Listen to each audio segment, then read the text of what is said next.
Experiment for tracking the mosquito in an effort to understand how it spreads disease. They start with a homemade mosquito buster, house by house, room by room. What it does give us is an idea of the number of adult mosquitoes that there are per person per house. And as I say, we have also done studies in which we've looked for virus in these mosquitoes, and so we get an idea of what proportion of the mosquito population is actually carrying virus. Back at the lab, Amador carefully transfers the captured females.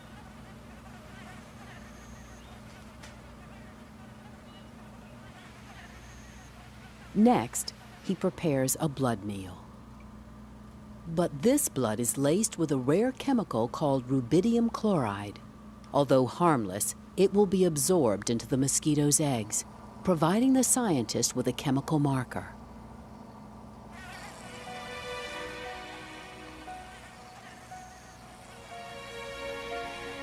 After they've finished feeding, the mosquitoes will be released back into the neighborhood where they were collected.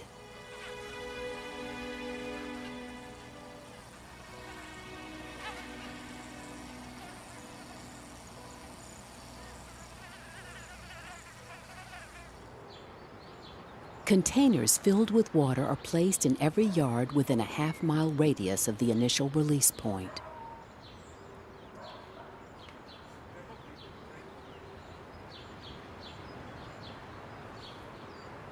The chemically marked mosquitoes will travel in search of egg-laying sites, depositing eggs one at a time in many different places, including the containers.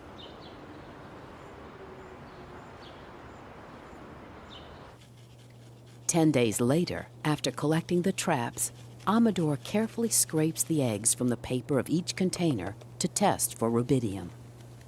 The eggs are mixed into a solution and burned in a chromatogram, which determines the presence of particular elements by the color of the flame. The peak on this screen indicates that rubidium is present in the eggs. In just over 10 days, the mosquitoes spread throughout this San Juan neighborhood, depositing eggs, traveling much farther, and biting more often than anyone had suspected. The general assumption when we began this work was that the mosquito didn't travel more than 50 yards in its entire lifetime. What we have found in our work is that the mosquito may range over a square mile or so. To us, this is quite surprising. Not so much the distance, because these insects are very well equipped to fly distances, but because the mosquitoes disperse in all directions. If a mosquito is looking to lay her eggs and is carrying virus, then she's spreading the virus to many people. There was no telling where she'd get to. It's no wonder mosquito-borne epidemics spread so quickly. In fact, dengue fever has reached epidemic proportions in Puerto Rico, roughly 20,000 cases each year. Even Ryder himself has felt its pain. It's a horrible disease. You have terrible aches and pains. Retroorbital pain is what I read in the literature. I knew it when I had it. It's retro, behind the eyes pain. Of course, everybody has a different set of symptoms, but most generally there's high fever. In my case, the fever lasted for 8 days. I mean, people always try and describe it, but it's like trying to describe what it's like to be in a hurricane. You can't imagine what it's like unless you have it. Ryder knows that dengue fever can threaten almost every backyard in San Juan. Standing water is all the dengue mosquito needs. Anything that accumulates water in a container, whether it's a bottle or a bucket or maybe a child's toy, anything that will accumulate water and maybe a little bit of leaf material to provide nutrition is an attractive artificial tree hole for the female Aedes aegypti. Fumigation is the typical defense tactic in Puerto Rico.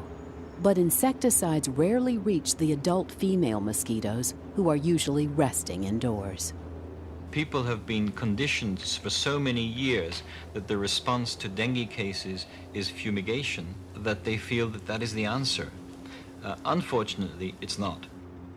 The simple answer is to get rid of the breeding sites. But unfortunately, it's not that easy to persuade people to do that.